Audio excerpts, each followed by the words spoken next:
আমাদের প্রত্যেক ইবাদতের আগে এই ঘোষণাটা দিতে হয় যে আল্লাহ আমি মুশরিক না।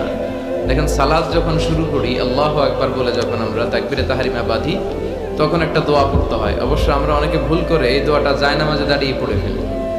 আমাদের দেশে প্রচলিত যে এটা জায়নামাজের দোয়া, আসলে এটা জায়নামাজে দাঁড়িয়ে পড়ার দোয়া নয়। এটা বিশ্বনবী তাকবীরে তাহরিমা বাঁধার পরে পড়তেন।